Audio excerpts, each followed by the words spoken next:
Olá, queridos alunos, tudo bem? Eu sou o professor Guilherme Correia, professor de Direito Processual Civil, e nesse bloco a gente vai trabalhar com mais um tema importante para o teu exame de ordem, dois temas pouquinho diferentes, mas com alguma relação entre eles, reconvenção e revelia, a gente trabalha junto nesse bloco aqui, tá?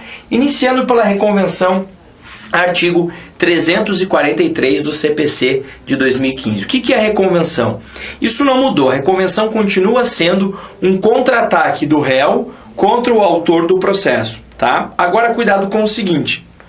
No Código Revogado, a gente tinha um negócio que era meio parecido, que se chamava pedido contraposto. Então, a gente tinha o pedido contraposto lá no procedimento sumário e tínhamos também a reconvenção no procedimento ordinário. No novo CPC, acaba-se com o pedido contraposto e nós só temos, nesse caso, a reconvenção, ok? Então, nós temos a reconvenção como contra-ataque do réu contra o autor do processo. E aí você tem o reconvinte ou o reconvindo, né? O reconvinte, o autor da reconvenção. O reconvindo é aquele que é o réu da reconvenção. Então, você tem lá na ação o autor contra o réu, por exemplo, A contra o B, na ação. E na reconvenção, você vai ter essa inversão. Você vai ter o B contra o A, tá? Agora, cuidado com o seguinte. Professor, como é que eu posso reconvir? Eu preciso do quê? Eu preciso... Eu, réu, ter uma pretensão contra o autor, mais do que isso. Você precisa que essa sua pretensão tenha conexão com o fundamento da ação dele ou com o fundamento da sua defesa. Imagine que na sua defesa você traz fatos novos e a sua reconvenção, o seu contra-ataque é justamente com base, tem relação com esses fatos novos. Aí sem problema nenhum, tá? Pode reconvir também. Agora, um erro muito comum em que se comete é o seguinte: achar que a reconvenção sempre deve ser apresentada pelo réu. Não. Tem gente que faz reconvenção para que o autor seja condenado a pagar as custas e os honorários do processo. Não precisa disso. Para que você tenha interesse processual para a reconvenção, você precisa querer com a reconvenção mais do que a simples derrota do autor. Quero dizer o seguinte: se o teu objetivo for simplesmente que o autor não ganhe a demanda originária, você não precisa reconvir, você precisa sim contestar. Então imaginem que eu diga assim: olha, eu não quero pagar nada que o autor está me pedindo, beleza? E quero ainda que ele pague as custas e os honorários para o meu advogado, decorrentes dessa derrota. Eu te pergunto, você precisa reconvir? Não. Por quê? Porque se ele não ganhar a ação, isso é consequência natural. Se ele não ganhar a demanda, ele vai ter que pagar as custas processuais e os honorários de advogado. Ou seja, com a simples não vitória dele, você já vai conseguir o que você está pedindo. Então, a reconvenção é quando você quer algo a mais. Então, eu não quero pagá-lo pela indenização que ele disse que eu causei, pelo dano que ele disse que eu causei. Porque, na verdade, ele que causou o dano. E, por isso, é ele que tem que me indenizar. Aí eu preciso reconvir. O exemplo clássico, o acidente de trânsito. O João bateu no carro da Maria. A Maria processou o João, pedindo indenização para corrigir, para reparar os danos causados ao seu veículo. Só que o João fala: eu? Negativo, é ela que bateu no meu carro. É ela que tem que me pagar a indenização. Então, o João, além de contestar, vai reconvir, tá? Agora, cuidado com o seguinte: professor, para que eu reconvenha, para que eu apresente a reconvenção, é necessário que eu tenha contestado? Não, você não precisa. Você pode ter contestação e reconvenção juntos, que é o mais comum, tá? Você pode ter só a contestação, sem apresentar a reconvenção, que é o mais natural ainda, só se defender, e você pode ter só a reconvenção sem ter contestado. Não é muito comum isso acontecer, mas pode se verificar em algumas situações. Então, repito, se eu contestei, se eu tiver interesse para isso, interesse processual para isso, eu possa apresentar a reconvenção. E aí nesse caso, tá? Nesse caso da reconvenção, a reconvenção ela é apresentada juntamente com a contestação, no próprio corpo da contestação. Agora, se eu não contestei, aí a minha reconvenção ela é uma peça autônoma, tá? E agora um outro ponto importante. Professor, você falou que a ação é do A contra o B, reconvenção do B contra o A. Poderia ter B contra A e C? Ou B e D contra A ou contra A e C? Poderia. O que eu quero dizer é o seguinte, que não há necessariamente identidade de partes na ação e na reconvenção. Quer dizer que nem todo mundo que é parte na reconvenção precisa ter sido parte na ação. É possível a formação de litisconsórcio na reconvenção, mesmo que não exista na ação. Mas cuidado, sempre em conjunto com quem foi parte. Então aqui eu tenho a ação do A contra o B. Reconvenção do B contra o A, perfeito? Pode? Pode. Podia ser B e C contra o A? Pode também. B e C contra A e D? Pode. Por quê? D e C não eram partes na ação, mas aparecem em litisconsórcio com quem era parte. O que eu não posso ter numa reconvenção seria B contra C e D. Aí não. Por quê? C e D não foram partes na ação e não estão em litisconsórcio. Agora, se tivesse o A junto aqui, aí poderia. Poderia ser uma reconvenção do B contra o A e mais o C e o D, sem nenhum problema. Então, é possível que terceiros ingressem na reconvenção como litisconsortes? Sim, desde que em conjunto com quem foi parte na ação, tá? E um último ponto que eu queria trazer para você, ou dois últimos pontos, o primeiro deles é o parágrafo 2º aqui, ó. A desistência da ação ou a ocorrência de causa extintiva que impeça o exame de seu mérito não obsta ao prosseguimento do processo quanto à reconvenção. Quer dizer o seguinte, que a ação e reconvenção são autônomas. A extinção da ação não gera necessariamente a extinção da reconvenção. Não é porque a ação foi extinta que a reconvenção também deverá ser, tá? No procedimento, destaco o seguinte: reconvenção é uma ação dentro de uma outra, ok? Mas o réu dessa ação, o famoso reconvindo, né, que é o autor da ação principal, ele tem o direito de contestar, ele tem o direito de se defender, tá? E aí por isso é que o autor, né, nesse caso aqui, ó, ele fala autor, mas a gente tem que lembrar o réu da reconvenção, né? O réu da reconvenção será intimado na pessoa de seu advogado para apresentar resposta no prazo de 15 dias. Então ele não é citado, ele é tão somente intimado para apresentar resposta no prazo de 15 dias. E aí sim, o último ponto é o parágrafo 5º do 343. Olha lá, se o autor for substituto processual, o reconvinte deverá afirmar ser titular de direito em face do substituído, e a reconvenção deverá ser proposta em face do autor, também na qualidade de substituto processual. Esse artigo lhe diz muito menos do que deveria dizer, tá? A redação dele é confusa, mas o que você precisa lembrar aqui é o seguinte: quem é autor na ação pode ser réu na reconvenção. Quem é representante do autor na ação pode ser representante do réu na ação. Quem é substituto processual pode ser substituto processual na reconvenção. O que eu quero dizer é que as partes não perdem a sua condição. Então imaginem que João, representado por sua mãe, entra com uma ação de alimentos contra o seu pai. O pai não pode reconvir contra a mãe, porque a mãe não é parte no processo. A mãe é só representante. E o mesmo raciocínio vale para o substituto processual. Para quem não lembra, o substituto processual é aquele que age em legitimidade extraordinária. É aquele que, em nome próprio, defende interesse alheio, tá? Essa sim é a figura da substituição processual. Beleza? Avançando, o segundo assunto da aula, o tema da revelia. Gente, o que é revelia? Revelia tem um conceito muito simples. É a ausência de contestação.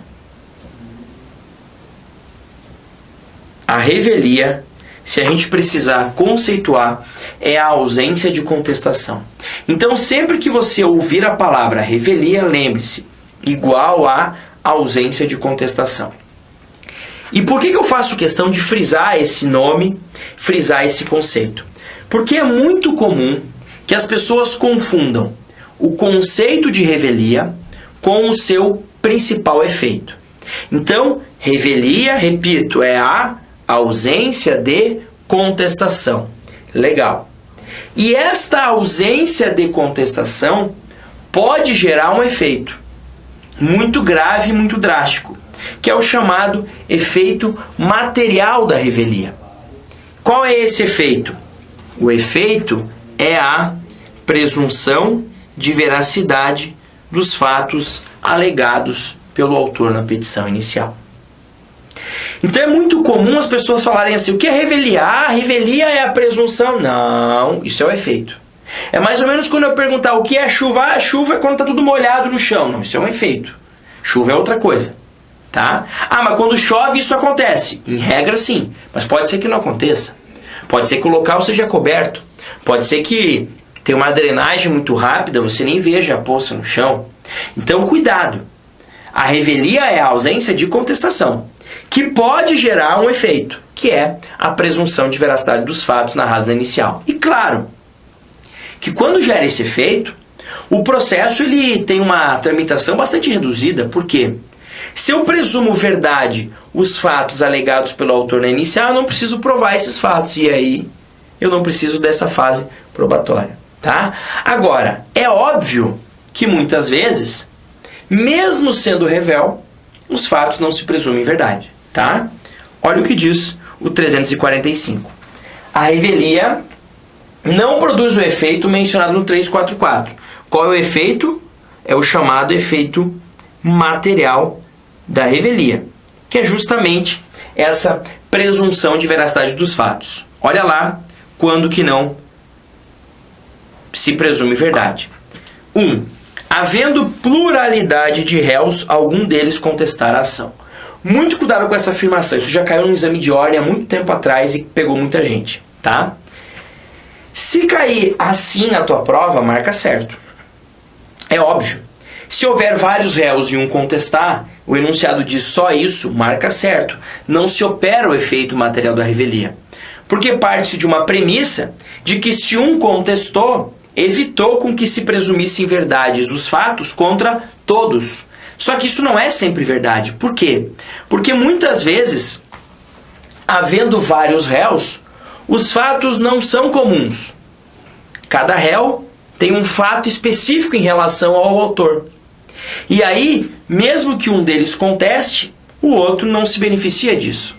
Agora, se são fatos comuns, então João e Maria estão sendo acusados os dois de não terem pago uma dívida para o banco que os dois contraíram. Um contestou, beleza, serve para o outro também. Agora, o que caiu no exame de ordem? Uma noiva processou uma empresa que fez o vestido de casamento dela, o costureiro, e outra empresa que fez o convite. A empresa do vestido não entregou o vestido que eu pedi no dia do casamento. Ponto. A empresa do convite fez errada o convite, colocou uma data depois da data do casamento, horário e local, tudo diferente. Ok. Chegou o réu, foi citado, os dois réus foram citados. A empresa do vestido disse, não entreguei o que ela queria, por quê? Ela pediu para mudar na véspera. Estava pronto o vestido, ela pediu para mudar. Eu disse, não vai dar tempo, ela correu o risco. Ela aceitou. Está aqui a prova. Empresa do convite não contesta. Silencia, é revel. Presume verdade que ela fez a data errada? Presume. Ah, mas o outro réu contestou. E daí o que tem a ver o fato do vestido com o convite? Nada. Então cuidado com o caso concreto. Se ele te traz só a literalidade do dispositivo, ok, marque como a lei diz. Mas se ele te trouxer um caso concreto, avalie.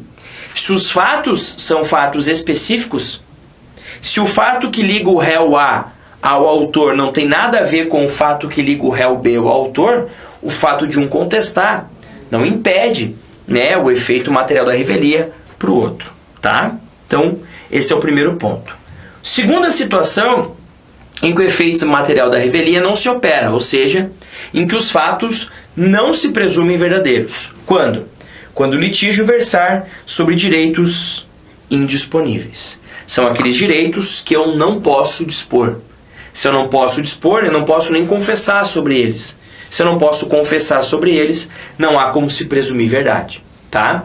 E quando eu digo que não há como se presumir verdade, eu não estou te dizendo que se presume mentira. Não. Eu estou dizendo que eu não presumo que isso aconteceu. Eu vou ter que provar que isso aconteceu. Ok? Inciso 3. Quando a petição inicial não estiver acompanhada de instrumento que a lei considere indispensável à prova do ato. Exemplo clássico, o exemplo de prova. Compra e venda de imóvel que supere o valor de 30 salários mínimos. A lei exige que para comprovar essa compra e venda, eu apresente uma escritura pública. Eu vou lá e entro com uma ação dizendo que eu comprei a casa do Antônio e não trago essa escritura pública.